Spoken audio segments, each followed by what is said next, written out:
Indian football team പരിശീലകനെ വാർത്താസമ്മേളനം നടത്താൻ അനുവദിക്കാതിരുന്നതിൽ വിശദീകരണവുമായി GCDA. Security തുക അടയ്ക്കാത്തതിനെ തുടർന്നാണ് നടപടി. തിങ്കളാഴ്ച 1 മണിക്ക് മുൻപായി സെക്യൂരിറ്റി ഡെപ്പോസിറ്റ് അടയ്ക്കണം. ഇല്ലെങ്കിൽ KFIയുമായുള്ള കരാർ റദ്ദാക്കുമെന്നും GCDA അറിയിച്ചിരിക്കുകയാണ്. വിപിൻ സി വിജയനുണ്ട് കൊച്ചിയിൽ നിന്ന്. വിപിൻ, 10 വർഷത്തിന് ശേഷമാണ് കേരളത്തിൽ കൊച്ചിയിൽ ഒരു അന്താരാഷ്ട്ര ഫുട്ബോൾ മത്സരം വിരുന്നെത്തുന്നത്. 2017 അവസാനമായി ഒരു മത്സരം നടന്നത്.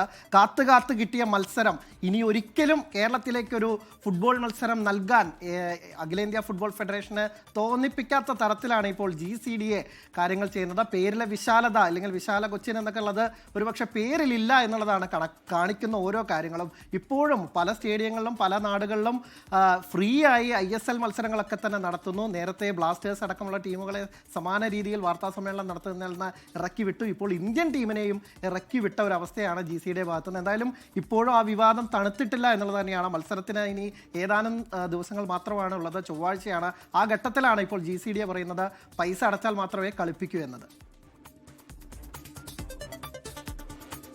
അതെ അനിൽ, പ്രവിത പറഞ്ഞതുപോലെ തന്നെ ഫുട്ബോളിനെ ആരാധിക്കുന്ന ഏതൊരാൾക്കും വലിയ നിരാശ ഉണ്ടാക്കുന്ന, അമർഷം ഉണ്ടാക്കുന്ന കാര്യങ്ങളാണ് കൊച്ചി കലൂർ സ്റ്റേഡിയവുമായി ബന്ധപ്പെട്ട് നടക്കുന്നത്.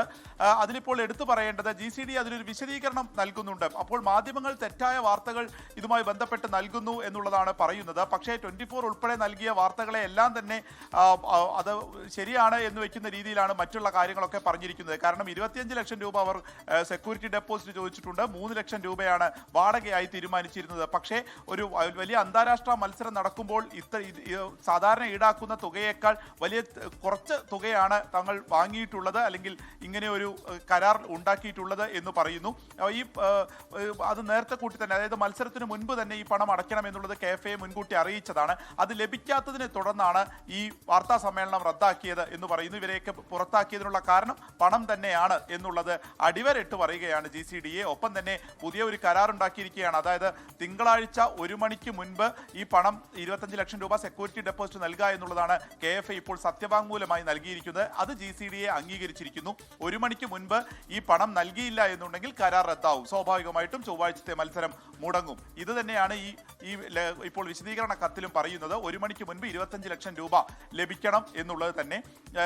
ഈ പ്രശ്നങ്ങളൊക്കെ തീരുമെന്നും മത്സരം നടക്കും എന്നുള്ളതുമാണ് KFA ഔദ്യോഗികമായി തന്നെ അറിയിച്ചിട്ടുള്ളത്. പക്ഷേ ഈ പണം ഇനിയിപ്പോൾ നൽകിയില്ലെങ്കിൽ ഇത്രയും ഒരു കടുംപിടുത്തം GCDAയുടെ ഭാഗത്തുനിന്നുണ്ട് എന്നുള്ളത് തെല്ലും സംശയമില്ലാത്ത കാര്യമാണ്. ഒപ്പം വാർത്താ സമ്മേളനത്തിൽ നിന്ന് ഒരു സീനിയർ കോച്ചിനെയാണ് ഇറക്കി വിട്ടിരിക്കുന്നത്. ഇന്നിപ്പോൾ വാർത്താ സമ്മേളനം നടത്തും എന്നുള്ളതൊക്കെ പറഞ്ഞിരുന്നു. പക്ഷേ അതും ഉണ്ടാവുന്ന മട്ടില്ല.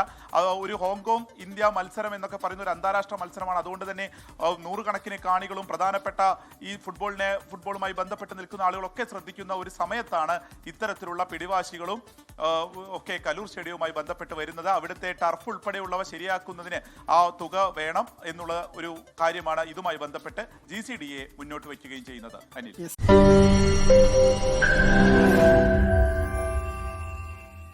ലോകത്തെവിടെയായാലും ഏത് സമയത്തും 24 വാർത്തകളും ഓഗ്മെന്റഡ് റിയാലിറ്റി പാക്കേജുകളും എക്സ്പ്ലെയിനറുകളും വിശദമായി കാണാൻ ഞങ്ങളുടെ YouTube ചാനൽ നിങ്ങൾക്ക് സബ്സ്ക്രൈബ് ചെയ്യാം.